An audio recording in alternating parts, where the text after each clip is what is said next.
Bonsoir François Ruffin. François Ruffin, en direct de l'Assemblée, j'espère que vous nous entendez. Merci d'être avec nous, député de la France Insoumise de la Somme. Est-ce que vous applaudissez une bonne nouvelle ce soir pour les classes moyennes? 2 milliards d'euros d'impôts en moins, nous dit le président, dans les années qui viennent. Vous savez, quand il y a des milliards d'euros en moins pour les grandes entreprises dans ce pays, le président de la République, il passe pas à la télévision pour l'annoncer avec grandiloquence au journal de 20 heures, et pourtant il le fait tout de suite. Par exemple, il y a 8 milliards d'euros de baisse de la contribution sur la valeur ajoutée des entreprises. Ça se fait en toute discrétion, derrière de portes closes. Tandis que là, et c'est pas entré en vigueur, on ne sait pas comment il va le faire. Il nous annonce 2 milliards d'euros en moins. Et là, pour l'instant, c'est dans un calendrier qui est plutôt flou, quoi. Flou, donc vous n'y croyez pas pour l'instant. Vous demandez à voir, à payer pour voir, si je puis dire. Non, mais je pense que les Français, ils sont en attente de pouvoir d'achat. Vous savez, par exemple, il y a un grand mensonge qui a été prononcé par le président de la République. Là, il a dit la prime Macron, elle a triplé l'an dernier. Vous savez que c'est absolument vrai, absolument faux, pardon. C'est absolument faux. Qu'est-ce qui s'est passé l'année dernière sur cette prime Macron? C'est que 80% des salariés n'ont rien touché.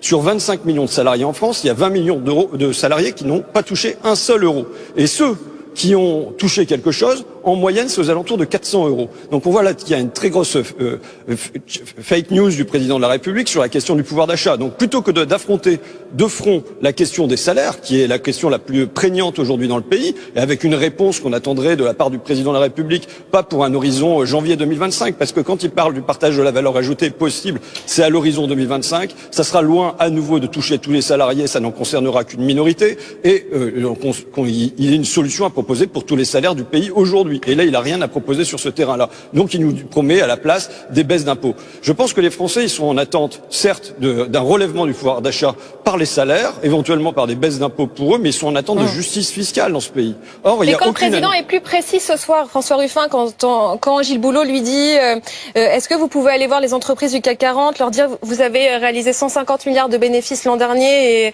dans ce cas, vous pourriez donner un peu plus à vos salariés. Là, Emmanuel Macron lui répond ce n'est pas l'État, ni le gouvernement, ni le président qui le décide et il renvoie au dialogue social. Il a tort de renvoyer au dialogue social sur cette question précise des salaires ? C'est évident que c'est pas seulement sur les salaires, c'est sur les salaires et les impôts, là. C'est le rôle de l'État. Et c'est Emmanuel Macron, en l'occurrence, quand il s'agit des grandes entreprises, il fuit le rôle qu'il a, qui est quoi? Un rôle d'équilibre. Un rôle d'équilibre entre le capital et le travail, mais un rôle d'équilibre aussi entre les PME et les grandes entreprises, et de permettre d'équilibrer ça, pour prendre des mesures nationales, que ça soit, je le redis, l'indexation des salaires sur l'inflation. Vous savez, c'est une évidence pour tout le monde dans ce pays. Quand il y a 6-7% de hausse des prix, eh ben, il doit y avoir des salaires qui suivent de la même manière. Mais aussi, pour que ça soit pas normal et que le président de la République vienne nous expliquer comment il va faire, que c'est pas normal que les TPE, PME dans notre pays payent aux alentours de 24-25% d'impôts sur les sociétés, quand les grandes entreprises, elles, parviennent largement à y échapper, sont à 4, 5, 6, 7% d'impôts. Comment ça se fait que sur les 150 milliards d'euros du CAC 40, par exemple, 80 milliards d'euros vont être redistribués en dividendes et une large partie échappe là aussi à l'impôt? Comment ça se fait que les 100 premières fortunes mondiales, françaises, payent aux alentours de 2% d'impôts? Alors que vous savez que vous êtes sans doute taxé à 15, 20, 25%. Mais pardon François Ruffin, Emmanuel Macron dit ce soir c'est un tout. Il explique que c'est un tout. Et précisément, il dit que s'il y a des allègements de charges pour les entreprises, ça permet aussi, in fine, comme aujourd'hui, des annonces d'implantation d'industrie du côté de Dunkerque, du côté de Sarreguemines. Vous qui défendez la classe ouvrière, la classe industrieuse, ça va vous faire plaisir aussi qu'on réinjecte de l'industrie en France. Ah oui, mais je suis très favorable à ce qu'on réinjecte de l'industrie en France. Et je veux dire, je suis heureux qu'il y ait une conversion d'Emmanuel Macron, parce qu'il faut se souvenir quand même que Emmanuel Macron est l'homme qui a liquidé l'industrie en partie dans ce pays, autour de Alstom, autour de Technip, autour de Alcatel, qui ont été vendus tantôt aux Finlandais, tantôt aux Américains. Mais même que dans la durée, quelle est la cause de la désertion de l'industrie en France? Vous savez, c'est un thème sur lequel moi je me bagarre depuis des dizaines d'années. Pourquoi il y a cette perte d'industrie? Parce que les élites françaises, elles ont considéré que c'était du passé, que c'était dépassé, que ça polluait, qu'il valait mieux se tourner vers les services, la banque et l'assurance, voire garder un peu d'industrie, mais dans des secteurs type Airbus ou l'industrie de luxe. Et que tout le reste, on pouvait le liquider. Voilà quelle était la pensée des élites françaises, qui fait que on a accepté le dumping par les pays de l'Est de l'Europe ou par la Chine, et qu'il y a eu une large délocalisation de ce côté-là. Alors que moi, pendant des années, on m'a répondu, mais non, vous en inquiétez pas, il n'y a pas de souci, il n'y a pas de problème de ce côté. côté-là, et on a accepté une autre délocalisation finalement, qui a été que les grands fleurons français ont été pris par des fonds de pension et des fonds d'investissement anglo-saxons. Là, dans le Financial Times, Emmanuel Macron dit « Nous avons cessé d'être naïfs ». Tant mieux qu'il ait cessé d'être naïf, mais il faut voir les dégâts qui ont été produits par lui, par son élite pendant 40 ans. Donc qu'ils reviennent là-dessus, c'est une bonne nouvelle. Mais en revanche, la manière dont il le fait ne va pas résoudre le problème. La manière dont il le fait, ça va pas résoudre, parce que qu'est-ce qu'il propose? Il propose d'être encore dans une forme de dumping, et c'est ce qu'il a répété ce soir à la télévision. Il a dit, voilà, nous avons baissé le coût du travail, c'est une bonne chose. Nous allons baisser les normes environnementales, c'est une bonne chose. Nous allons faire qu'il y ait moins d'impôts, c'est une bonne chose. Et il considère au fond que c'est par une forme de dumping qui produit une forme d'injustice. Emmanuel Macron voit aussi ce qui se passe à l'étranger, il voit ce qui se passe chez nos voisins. Il y a une bagarre, il y a une concurrence internationale, François Ruffin. Oui, mais on ne s'en sortira pas de cette manière-là.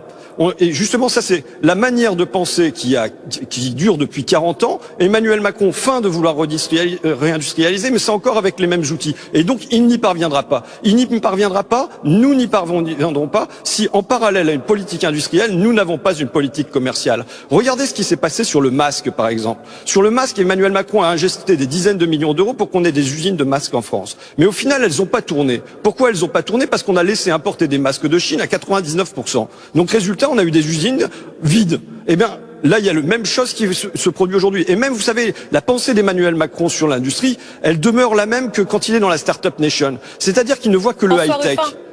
Il ne voit que le high-tech. On va replacer cette interview dans son contexte aussi. On sait qu'il y a ce calendrier très chargé, que la Première ministre va recevoir les syndicats à Matignon. Ça commence demain. Et justement, Gilles Boulot interviewait le président de la République sur ce qualificatif qui lui est souvent accolé, celui de méprisant. Écoutez sa réaction. C'est l'adjectif qu'ont eu les extrêmes à mon endroit, qui a été repris. Moi, j'ai jamais vu quelqu'un qui me dise méprisant. Parfois, me dit vous êtes trop dur, vous êtes trop décidé, trop énergique. Parfois, d'autres vous expliquent qu'on va pas assez loin. Mais l'adjectif méprisant, je le récuse parce que on va pas au contact comme je vais depuis que je suis engagé dans la vie politique quand on a du mépris pour les gens. Et je vais vous dire, quand on a du mépris, on s'en fiche. Le vrai mépris, c'est de mentir aux gens. Est-ce que cette réponse, cette explication vous fait réagir, François Ruffin? Vous savez, surtout Emmanuel Macron, il est complètement hors sol et il comprend pas comment vivent les gens. On l'a vu même quand il est allé à Dunkerque, là dans l'usine, où à la fin d'un échange avec un ouvrier, il lui dit remettez-moi votre carte professionnelle. Mais enfin, je veux dire, quel ouvrier, quel travailleur normal, quel salarié a sur lui sa carte professionnelle? Donc, il vit dans un autre univers. Et quand il dit je vais au contact, mais justement, quand on est au contact, ça veut dire que c'est très temporaire le contact. Et il s'agit pas seulement d'être au contact, il s'agit d'être en lien avec les Français. En lien. Regardez comment on peut avoir cette interview. Ce soir, on est dans un pays où 79% des Français nous disent qu'ils se serrent la ceinture, que 43% se privent sur leur nourriture. Et on a un président ce soir qui est très content. C'est bien, tout va bien. Et à la limite, bon, et qui vous dit que le trimestre anti-inflation va se prolonger. Il en parle de l'inflation, François Ruffin. Il dit que, en effet, le trimestre anti-inflation peut se prolonger et qu'il a pour objectif d'absorber cette inflation d'ici à l'automne. En tout cas, c'est l'objectif qu'il se met. Mais il a l'air d'être très content de ce qui s'est fait là. Mais demandez à ces 80% de Français qui se serrent la ceinture, à ces 43%, c'est un chiffre énorme. Écoutez, on est dans un pays où 43% des habitants viennent nous dire qu'ils se privent sur leur nourriture. Et on a un président de la République qui dit le trimestre anti-inflation, il a bien marché, du coup on va le continuer, ça nous paraît bien comme ça. Non, il y a un gros souci. Quand les Français, presque la moitié des Français disent qu'ils se privent sur leur nourriture et que, y compris chez les salariés, il y a des salariés pauvres qui ne vivent pas de leur travail. On doit poser comme principe que les Français doivent pouvoir vivre de leur travail. Les Français doivent pouvoir vivre de leur travail. Qu'est-ce qu'il a fait comme annonce, Monsieur Macron, ce soir, qui fait que demain, dans une semaine, dans un mois, les Français vont pouvoir vivre de leur travail? Rien. Vous savez, il y a toujours un espèce de deux poids, deux mesures. Quand il s'agit de faire des annonces pour les grandes entreprises, par exemple, ou les grandes fortunes, et de supprimer l'impôt de solidarité sur la fortune, c'est tout de suite et c'est maintenant. En revanche, quand il s'agit de traiter les problèmes des Français, ce problème de pouvoir d'achat, ce problème des salaires, c'est demain, on verra bien, il y aura des discussions autour d'une table.